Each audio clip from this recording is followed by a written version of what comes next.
Mm.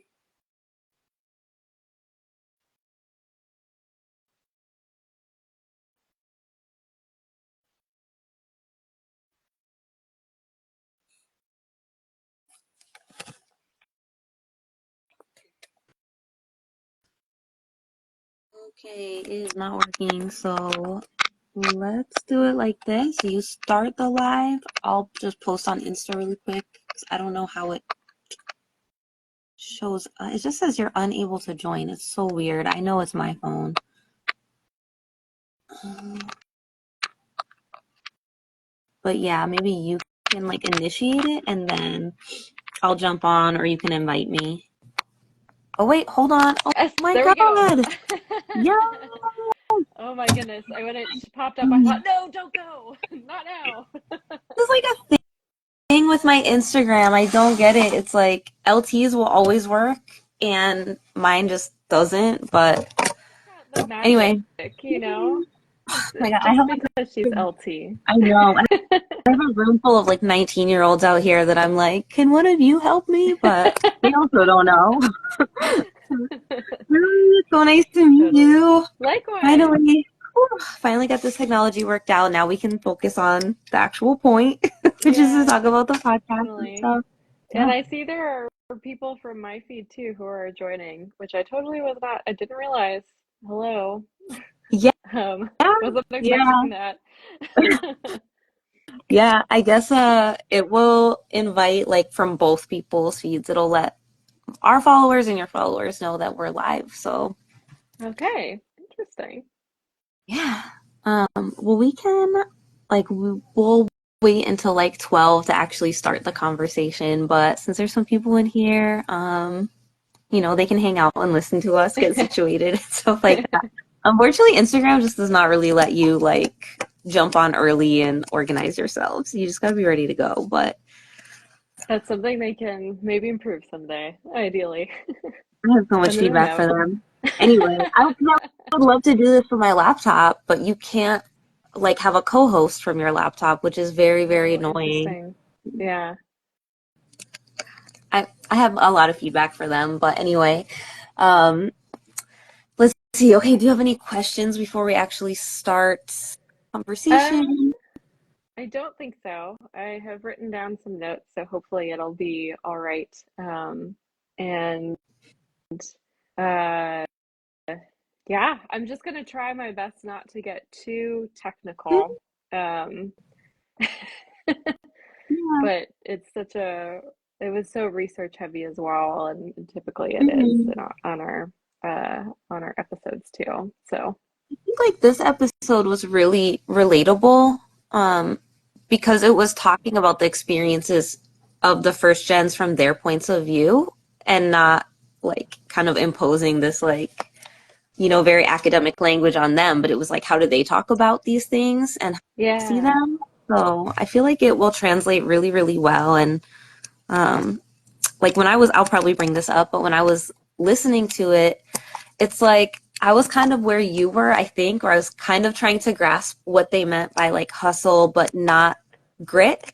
mm, 'Cause hmm, I think that's where our minds go to from like a Western kind of perspective, right? And then afterwards, I was thinking about it and I'm like, it's kind of like a community cultural wealth type of concept where it's yeah, like you are just leveraging these skill sets that you have, um, but it's not because you're like some post-capitalist nightmares being like, imposed on you. Like you just have to like work and never sleep. And, it wasn't really about that. And I thought that was very cool. I feel like it'll be relatable and yeah, you definitely don't have to be the expert. I know that was like one of many, many podcasts that you have hosted and like a million people you've talked to. I think it's just kind of like talking about it from your perspective, like outside of just why you started the podcast, why this topic, why a whole season about first gens, which is so awesome. It's also like what stood out to you as the host about that episode? Like, what did you get from it? What do you want people to take from it? So, yeah, but we're pretty casual over here. We just want to have a conversation. So, I think we just try to keep it light and like you said, have that balance of like not too technical or anything, but these are things that like hit people's hearts, so they want to talk about Yeah. them, you know? So, Yeah, yeah. definitely. And feel free to always, ask me follow-up questions and whatnot. There's a chance that I'll, not say everything I have jotted down or whatever. And so if anything needs further clarification or something like that, or you're curious, definitely feel free to prod and yeah. Yeah, I will. I love just the whole international perspective because we are so US centric when we talk about first gens and Oh, like well, it higher sometimes it occurs education to me. generally. I mean, Yeah. I could go on. Yeah. Yeah, well, it's funny because like whenever even like with the US, whenever I see it talked about, I'm like they're never ever including like Puerto Rico or Guam or the US Virgin Mhm. Islands. And I don't know, it's just interesting. It's like those are still considered foreign and Mm. they kind of are, but it's just a weird like nuance, I guess. And so I feel Yeah, like yeah. we had Porter, because Spotify tells you what countries the your listeners are from, and we had Puerto Rico pop up, and I was like, huh. Yeah. So it was interesting that yeah, Mhm. it different, as you said, like there's like a consideration of it being separate. I don't know if it's necessarily a bad thing in that particular case, but yeah. Mhm. Right. Well, it's like not even really addressed. Like we excluded these Mm, areas from this study because XYZ. It's just kind mm, of like assumed like, yeah, why don't we include them? They're not really part of the US. And like, yeah, there's definitely cultural things that are very different. But I mean, I'm excited to like just to listen to the rest of the episodes of this season because I think when I started listening to this episode and a couple others, I was like, what, like, do they even call them first gens in other countries? Like, yeah. there's just different terminology, just, and like, obviously from this episode, which we'll talk about more, like the historical context and all the things that are like the ingredients into like, where we are today with first gens in all these different places. So let me see, what time is it? Oh, it's 11:59. Okay, I'm gonna go We're turn close. my We're close. microphone on in my office, and then we can like actually talk. Sounds good. Oh, okay. Whew. All right. This is okay. It feels so dark in here, but I think it might just be my phone. Okay, It so looks we'll see. really nice. Nice and If light. I have my plant children behind me, but like the rest of it is truly a disaster. I'm just, yeah, there's like a pile of pennants like over there. There's like boxes around. There's just the most random things, happy work anniversary stickers. Like, I don't know. When you work in student affairs, you just get the most random combination of things in your office. But, Yeah. but yeah, so what we'll do with this is we'll talk. We got a couple questions from the Instagram story yesterday, and Okay. then as people join, like we can ask them for their questions, Perfect. and then we'll see like we'll just see what kind of engagement we get because I think usually around lunch it's a little bit tougher, but I also know you're in like Norway or something, right? So yeah, time differences. But regardless, like people usually will come in and out. So even if they only stay a few minutes, like they'll leave, someone else will come in. But regardless, like it's all being recorded, so we'll put it like lightly edit it just to cut out probably the very beginning and um, Our chit we'll put chat. it on the Yeah. YouTube. Yeah, and then I'll probably pull some clips that we'll share like on this Instagram and we can, you can repost those and you'll have access to all of it. So we'll kind of do Okay. it like that. Awesome. Thank you. Um, Sounds good. cool. So I'm just gonna go ahead and get started. It's 12:01. Cool. So I'm here with Kelly Davis, and she is the executive producer and host of the Catalyst Award nominated podcast, the Thesis Podcast. Kelly, what does Thesis stand for? So THESIS is an acronym for Trends in Higher Education Systems in International Spheres. Yes. So, a lot of people might hear that name and think she's talking about like writing your thesis or writing your dissertation. It's much more interesting than that. I can promise y'all. It's a lot of, like she said, international context. And the episode that was nominated for this year's Catalyst Awards is about the concept of hustle, specifically in Ghana and Tanzania. So, Kelly, can you give us like a overview of that episode and kind of how it came about? Yeah, definitely. So yeah, the name thesis, we didn't really think about it when we were putting this together about how that might turn some people away. No, it's We such a don't talk good about writing acronym. theses. No, we've been given that feedback and we're like, oops. But too late now. So basically, the premise of the entire podcast, which lends into that episode and how it came about, is we try to take an international comparative perspective to different subjects in higher education. Mhm. So, with each season, which at this point, each season has been 11 episodes. So, around there, we focus on a different topic relevant to higher education. And for our second season, we chose first generation students. And this actually came about because one of our lecturers, who was from a different country, not the US, not Norway, somewhere else, didn't know the term actually first generation student. And so it Mhm. kind of got us thinking, are there other terms out there that are used in different countries? And what does that mean? So Mhm. we decided to focus on that. Also because we kind of found this out very quickly. A lot of the literature comes out of English speaking countries. So definitely the US, Mhm. Canada, the UK, Australia. Uh, so part of our whole kind of premise of the Mhm. podcast is that we try to have as much of a geographically diverse, um, I guess, spread as possible, which isn't always easy, but we do our best to Mhm. make it happen. And so this episode came about because I was looking for articles in specifically, I think our approach is usually to tackle different countries and try to find an angle. So I think I was looking in Ghana and I happened to come across this article and loved the article, which is written by Dr. Millicent J. and Emily Markovich Morris, who were our two Mhm. guests on the episode, and they did this as part of their PhD program.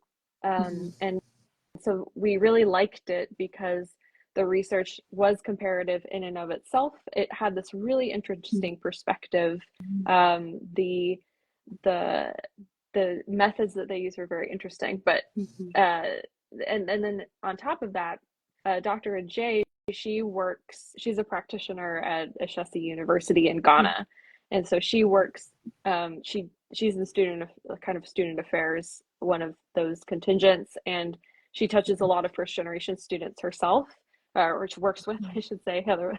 But she works with a lot of first generation students, and Mhm. it's very international. They draw students from all over Africa. Mhm. So she was able to really speak to not just the Ghanaian context as well, but kind of, Mhm. note where other similarities were. So Mhm. that's how we found this episode. And we talk a lot about the concept of hustling, which is a concept that Dr. Ajay was developing while working on her PhD. So we focus on that, but also just kind of generally talk about the first generation student experience in Ghana and Zanzibar, Tanzania. Yeah. Something that caught my eye or my ear right away is even just from the title of the episode. It is about hustling, and I think here in the US at least, there can be a negative connotation, and they address this in the episode, but there can be a negative connotation with hustle because it very much feels like these concepts of grit that are imposed often on first gen students. And there's this idea that, like, well, if you want it bad enough, you'll just work harder, longer, um, you'll study more. And that was very much not the concept of hustle that your two guests described. So, can you talk a little bit about what the differences were between maybe our concept of hustle and their concept of hustle?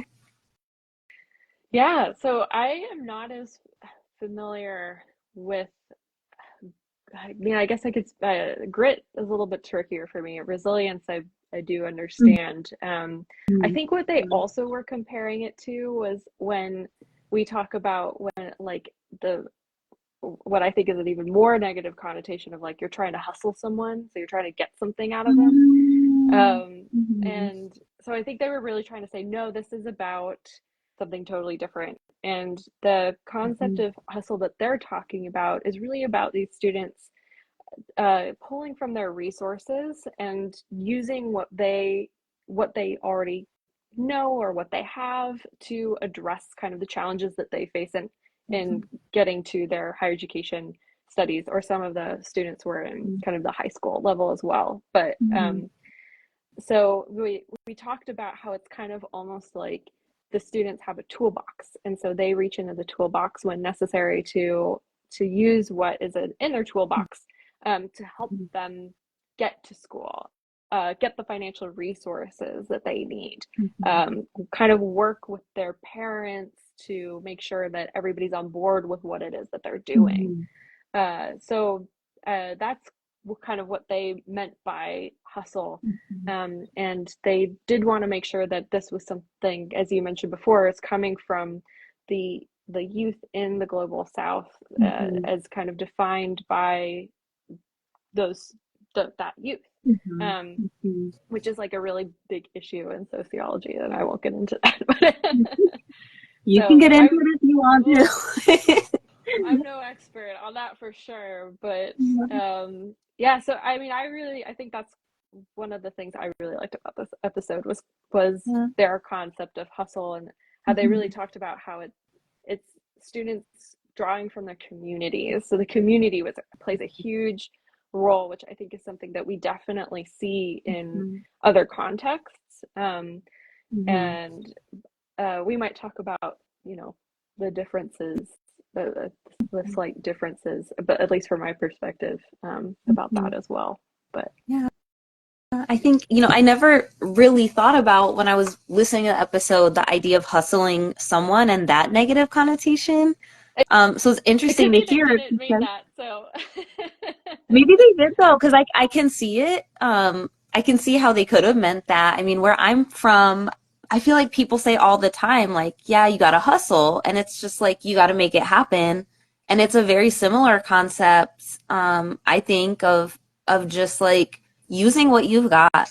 And you might not have all the same things as someone else, but you're using what you got. And a lot of times what you've got is your street smarts. It's your yeah, connections, like in your neighborhood. It's all of these other things that are not capital on a piece of paper, but they're like community wealth, they're resources, they're your toolbox. And so while it was very specific to these groups of students that they worked with, in Ghana and Tanzania, I also thought that there was something very universal about the concept of when you don't have monetary wealth, um, you have a lot of other kinds of wealth that come from yourself, your experiences, and also your family and your community. Um, and so it was very, very cool to hear them talk about that, and to hear that it was defined by the students themselves, that this is how they characterized what they were doing. Because, and I don't want to harp too much on grit because I feel like we'll both get like rage headaches or something, but the concept of grit is very often like this thing that's imposed on people, right? Like you need to be grittier. You need to dig in and like make it happen. Um, and that just changes up like your perspective completely about what that means, right? But when it's you accessing your own tools, um, and navigating and just finding a way, being creative, that has a very different connotation. So I just love that the episode touched on that. Was going to ask next if there's anything surprising. I don't know if you remember, I don't know how long ago you did this interview.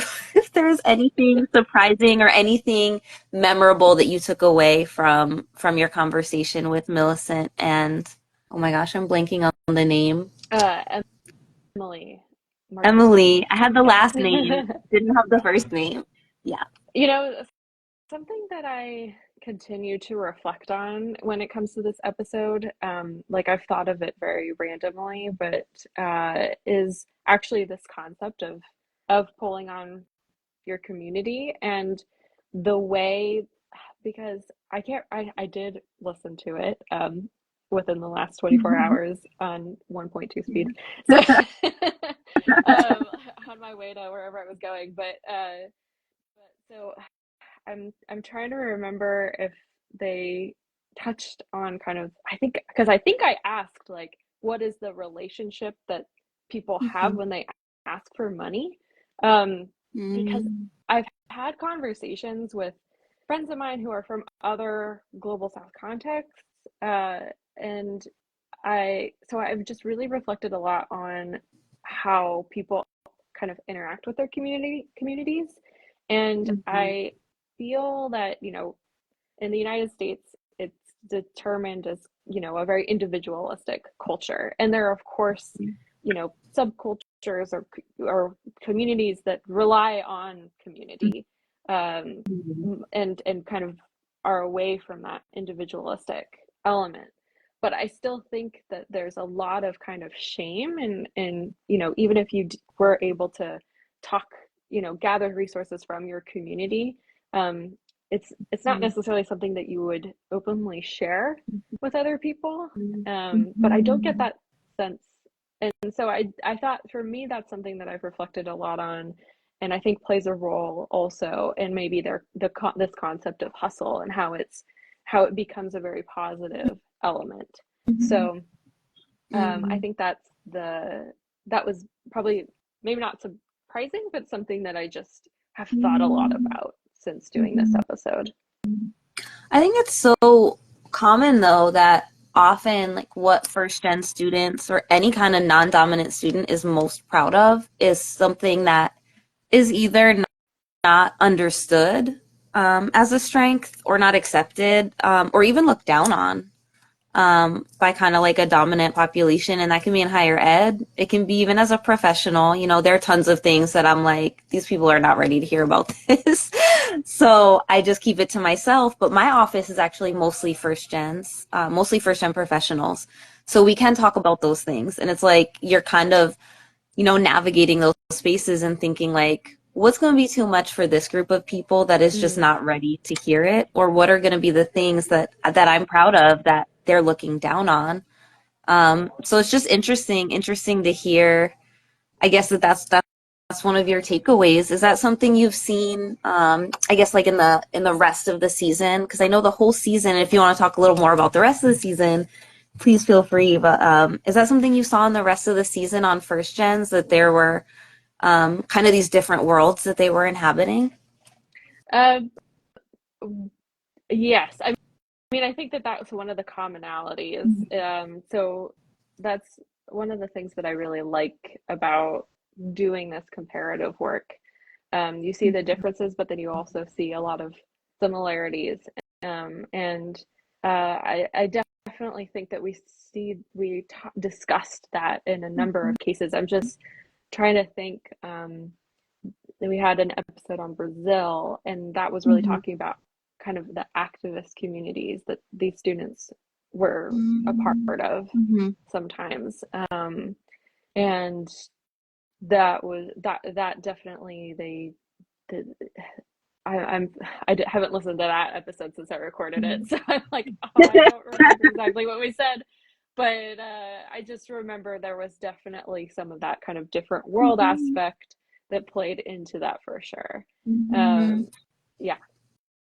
Yeah, I can see that. I think even in my workplace, there's times I'm asked to do things that I'm like, if I wasn't at work right now, I would probably be protesting against this. Mm, But you're kind of like in your different spaces where the norms are different. And even with your parents, like they might be like, do not protest. Like, we don't want you to get arrested. You're risking everything. And kind of like, what are the norms? And the amount of navigating and transitioning that first gen students do on a daily basis, I think is honestly exhausting.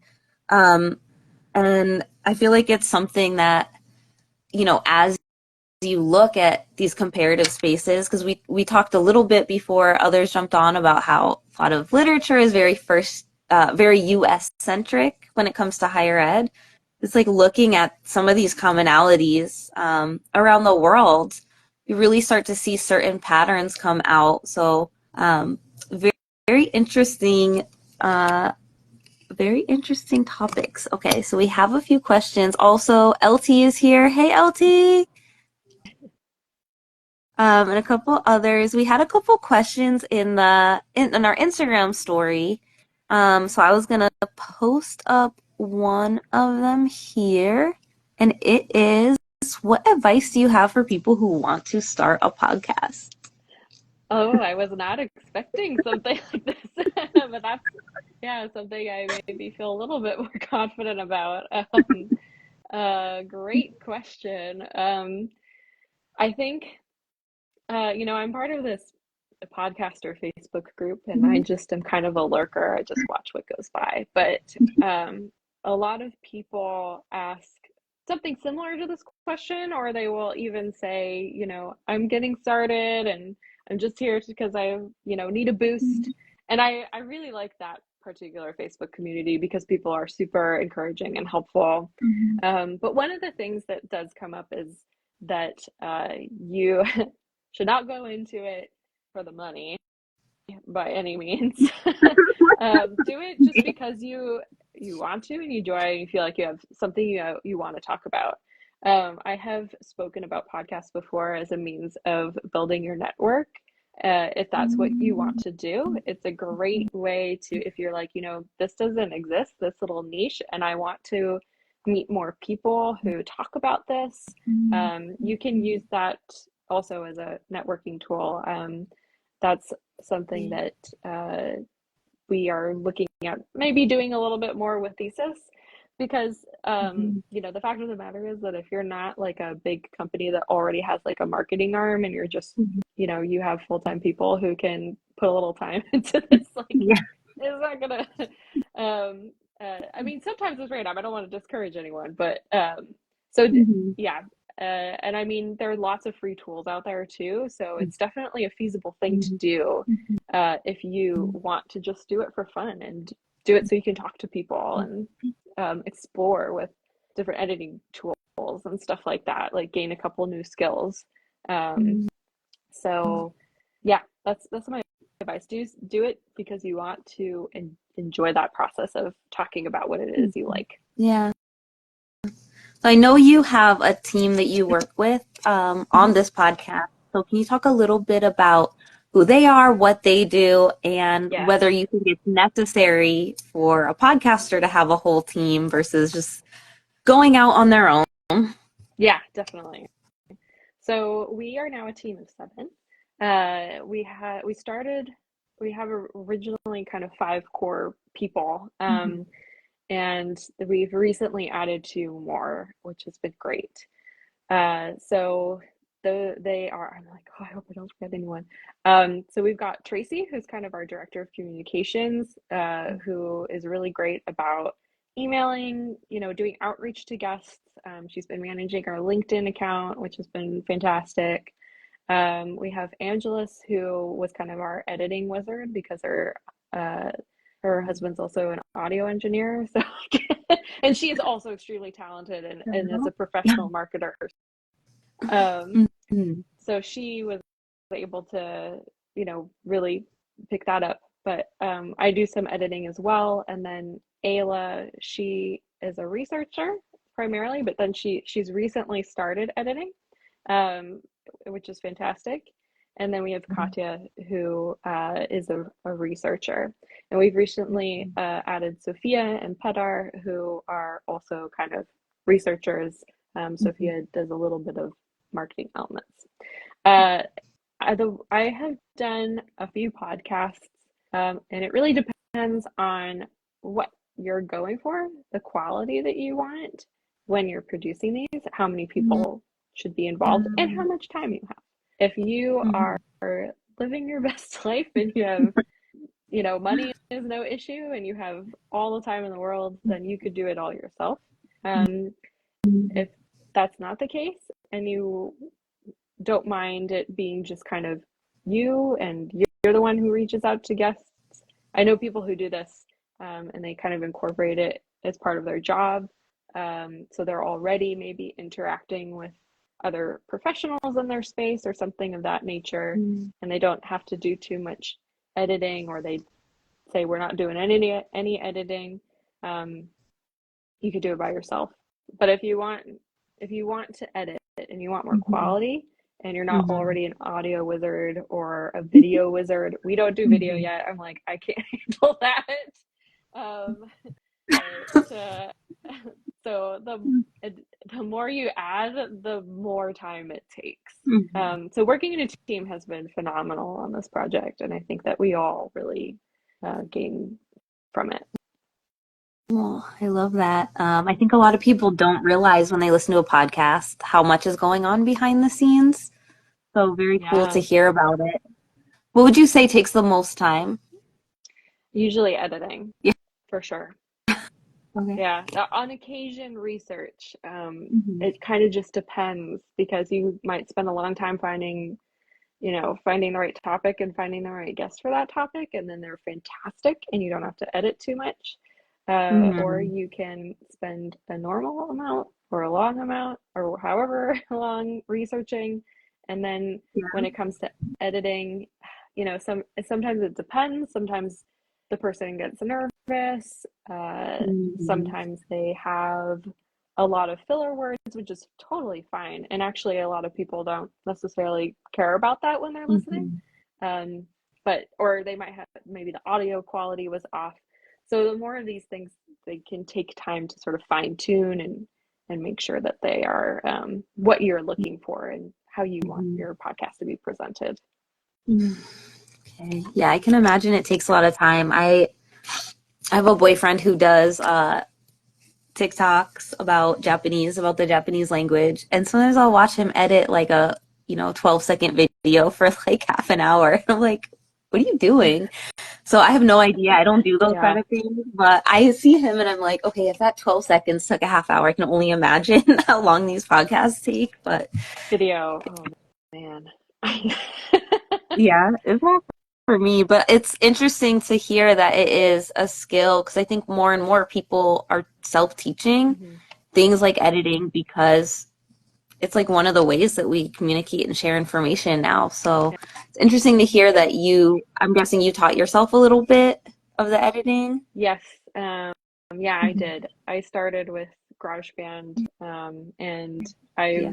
recently, a few of us, but other people have used Audacity as well. I think that I should have Mhm. started with Audacity. It's free. That's a good one to start Mhm. with. Um, Mhm. but we've started playing with a more complicated one that's, well, yeah, that doesn't cost as much. We got some grant money and some guidance Yeah. and whatnot. So that's why we have moved on to this platform called Reaper. Mhm. Though to be honest, I'm still more comfortable with the Mhm. other one. So, but that one's a little bit Reaper's a bit more technical, and Mhm. it was good to get a little bit of help with that. Uh, Mhm. and Angelus, who worked with Audacity before she like moved to Reaper, she said Audacity was much easier in terms of a lot of Mhm. that audio quality piece. So Mm. start with Okay. Audacity if you have no idea what you're doing. That's what I'm thinking about because I have a future project, a podcast that I'm like one day, but I try to just like learn a little bit here and there about how people are actually doing this because it feels like, well, especially if you live in LA, like everyone has a podcast now, but most of them are not as great as the Thesis podcast. I do have to say, like some of them, I'm like, who is this for? As I think something that's so great about your podcast is it is academic, but it's also very accessible. I mean, I think anyone can listen to it and follow along and relate to a lot of the topics, especially if they're a first gen. So um, okay, I have one more question for you. This came via text, but I think it's a great question. Question is, why a podcast? And I think the context for it is, why not write about these things? Why not have a blog? Why not write an academic paper and submit it to a journal? Why a podcast? And how does like the audience component play into Mm, your decision to have a podcast? mm. That's a great question. especially the last sub question. I'm like, oh, oof, that's tough. But you know, I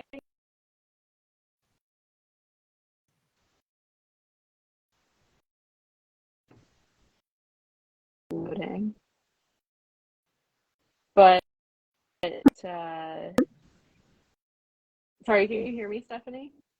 Yeah, it just paused. It glitched for a second, but you're back. Okay, great. Okay, perfect.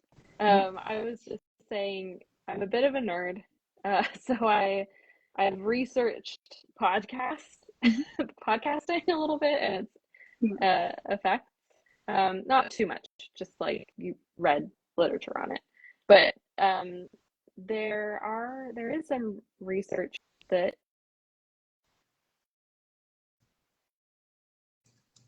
possible for practitioners, for example. So it might not be, you know, research articles, for example, are written for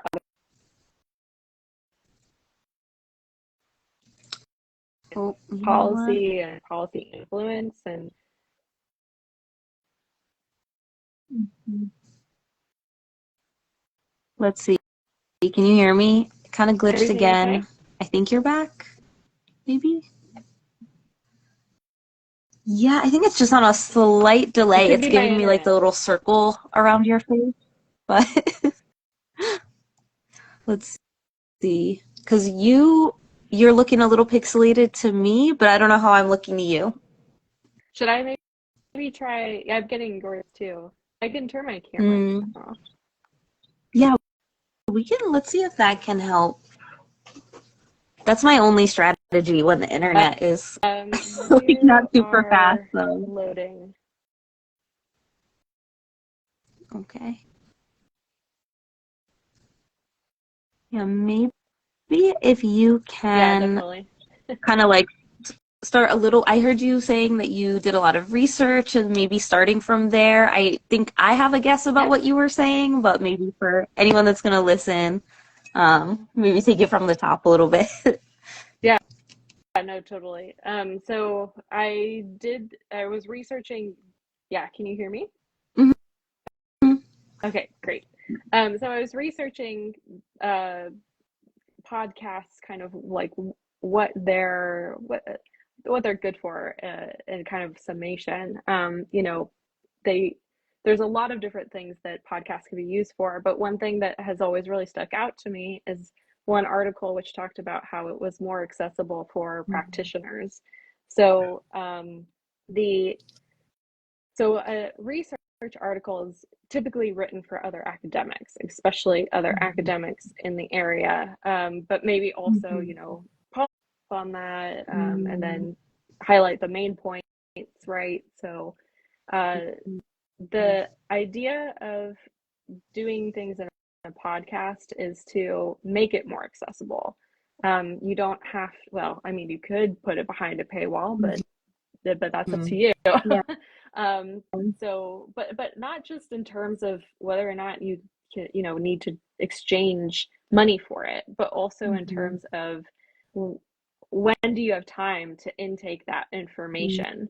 Podcasts are something we listen to while we're doing something else, something we Mhm. don't really have to think about, like cleaning, Mhm. Mhm. or you know, going via transportation, whether Mhm. you're in a car, Mhm. on public transportation, etc.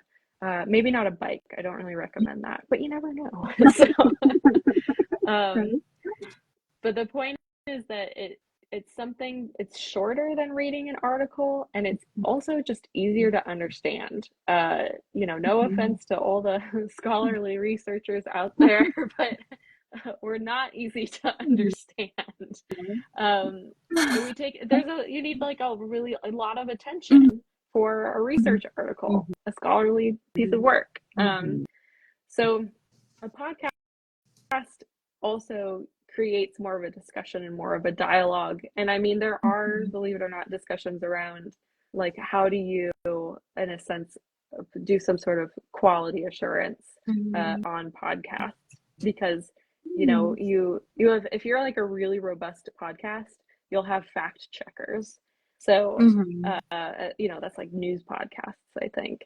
Um, so you do have to take them with a grain of salt. You have to, be critical of whatever you hear on a podcast, and understand like what biases the guests and the hosts might have. Mm-hmm. But it's still a way. I think it's really a way of generating a conversation around different topics, and Mm-hmm. really trying to. I think it's a great way to also just expose and share research. So I think that was really kind of our thinking, and we're trying to Mm-hmm. go also with more practitioners. Mm-hmm. So it's not just research that we're focused on, Mm-hmm. but the research still informs everything, and we try to list our sources, to the extent Mm-hmm. possible. So that's important. But I think our audience is mainly, at the moment, we believe it's mainly early career researchers, and other people who work in higher education. Um, Mm-hmm. so it's really just meant to be like a supplement, but going all the way back to, I think, what we were talking about in the beginning, Mm-hmm. how talking about first generation students, or the literature on first generation students, is US centric, just in the sense that more research is coming out of the US Mm-hmm. about it. Um, Mm-hmm. that's the feeling that I get about higher education overall. If Mm-hmm. you are typically at a higher education institution in the US, that's all you're thinking about. And not all the time, but um, that's how I felt like Yeah. working in a higher education institution in the US, was that I Mm-hmm. really craved more conversations around what was happening in other parts of the world, and it was difficult to find those spaces. So I Mm-hmm. just think that kind of like the exposure to what is happening in other places is important Mm-hmm. to get ourselves like thinking outside the box. Like in this episode, there's this Mm-hmm. concept of hustling, right? And we have our own understanding of hustling and our own concepts that are used in describing the first generation student experience in the US. But Mm-hmm. you have to kind of get yourself into a different like space to like fully think about this particular concept, and then you find all of these things that are relatable. So maybe different space isn't quite the right word, but and I think that's just, Mm-hmm. it's good for getting the creative juices flowing and finding other approaches to things that we hadn't thought of Mm-hmm. before. I'm talking for a long time. I apologize. No, I love that answer. I feel like you kind of hit the nail on the head as far as what the Catalyst Awards are all about. I mean, we have probably more, for example, Black first gen narratives in popular media than any literature you can find. And I know this because LT and I have both searched, and we're like, two results total. And then one of them is like not even really about Black first gens, right? And so I think a lot of times popular media, whether it's a podcast, whether it's something fictional, TV, a book, it reflects these lived experiences that are sometimes not portrayed in the literature, but it's also doing it in a way, like you said, that's accessible to people, that invites everyone into the conversation, and also, I think, invites the listener, the reader, the watcher to, you know, locate themselves as a site of like excavation about these ideas, as a place where they can um, bring themselves into these concepts that you're talking about, and maybe see it in a new way. And I think it's something that's so important for us as first gens, because it can be tough. You get very obsessed sometimes with your own story and your own challenges and your own successes. I think it's really important for us to understand, what these things look like outside of our lives, outside of our community, our state, even our country. Um, and it's not to compare, it's not to have some kind of like, Olympics over who has it better or worse, but I think it's really to understand the breadth of this community that we have globally. And I feel like that's something your podcast is just drawing that attention to. And so bravo, Kelly. I really love the podcast. I love that there's a whole season about first gen. So y'all, if you have not listened to it, go listen to it. The episode that we mostly talked about today was about Ghana and Tanzania and a concept of hustle. But there are many other episodes that all touch on international first gens. So Kelly, what is next for you and your team with the podcast? What do we have to look out for? Maybe for next year's Catalyst Awards. Who knows? Well, I first just want to say thank you so much for the nomination. It's really such an honor because there's so many amazing, nominations, and I'm like, uh, we're not good enough, like how did this happen? But it's so I think congratulations to all of the nominees. And I do quickly, I'm just going to also shout out thank you to the team that's on the Thesis podcast because they all do wonderful work. Um, we are currently working on season 3, which is in the process of being published. And it focuses on international student mobility. And we are generating ideas for season 4. So I think we have a couple on the docket.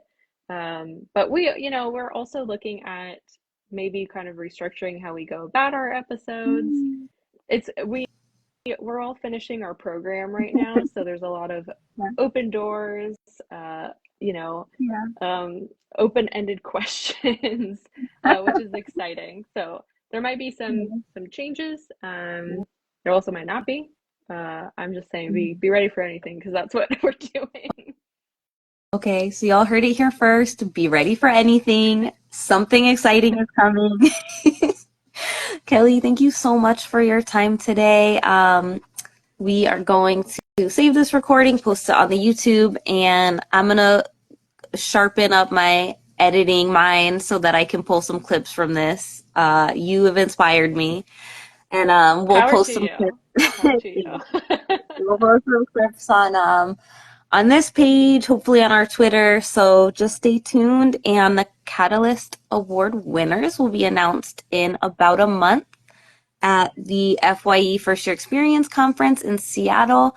So that is where we will see. Does the Thesis podcast win?